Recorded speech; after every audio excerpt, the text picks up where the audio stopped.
সসম্মানে আছে, কিন্তু হাসিনা কিন্তু ভাইয়া গেছে।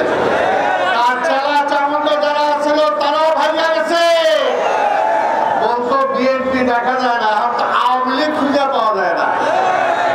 বলছিল যে 15 আগস্টে কি কোথায় তারা আসবে নামবে, কোথাও কি মুজিবপুর খুঁজে পাওয়া গেছে?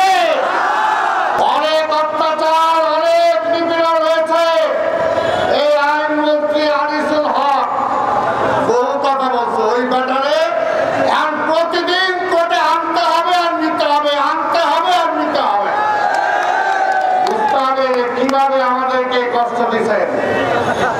আওয়ামী লীগের মন্ত্রী এমপিদেরকে ধরে তাদের সিন্ধুক, তাদের কাছে যে টাকা পয়সা আছে সেগুলো আদায় করলে 2 বছরের বাজেট হয়ে যাবে বাংলাদেশে। এই হাসিনা বড়াই করে বলছিল যে বিএনপির কোন নেতা নাই, খালেদা জিয়া নাই, তারেক রহমানও নাই। আজকে হাসিনা কোথায়? পালাইছে, পালাইছে। ওই ভুয়া ওবায়দুল কাদের তারে লইয়া পালাইছে। ইতিহাস থেকে সবাই শিক্ষা নেওয়া দরকার। এই 72 থেকে 75-এর ঘটনা আমরা এতদিন বলতাম যে কিভাবে আওয়ামী লীগের পতন হয়েছে, কিন্তু শেখ হাসিনা ওইটা থেকে শিক্ষা গ্রহণ করে নাই। বেগম খালেদা জিয়ার সাথে কি হাসিনার তুলনা হয় না?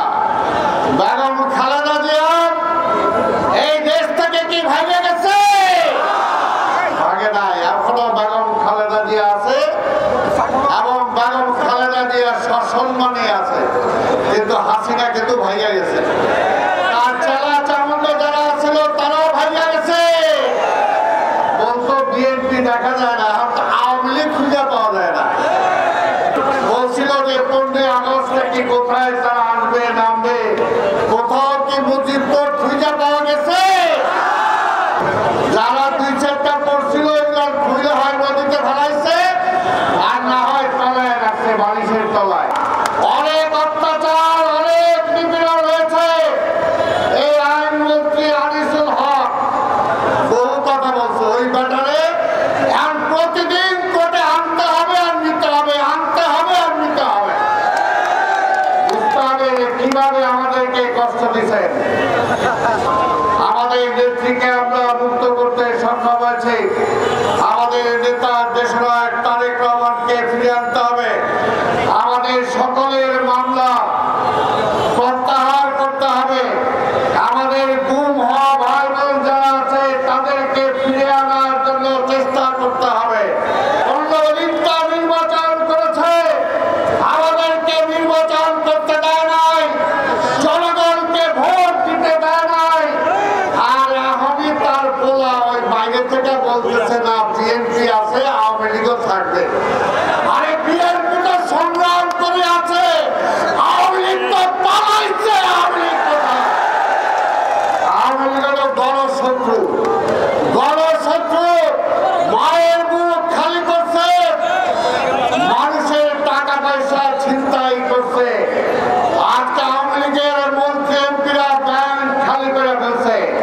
এই আজকের অস্থায়ী সরকারকে বলবো, আওয়ামী লীগের মন্ত্রী এমপিদেরকে ধরে তাদের সিন্ধুক, তাদের কাছে যে টাকা পয়সা আছে সেগুলো আদায় করলে 2 বছরের বাজেট হয়ে যাবে বাংলাদেশে। তাই আজকে তাদেরকে সকলকে, শেখ হাসিনা না শুধু, ওবায়দুল কাদের সহ সবাইকে আইনের আওতায় আনতে হবে। তাদের কাছে চুরির মাল, ডাকাতির মাল উদ্ধার করে জনগণের আমানত জনগণের কাছে ফিরিয়ে দিতে হবে।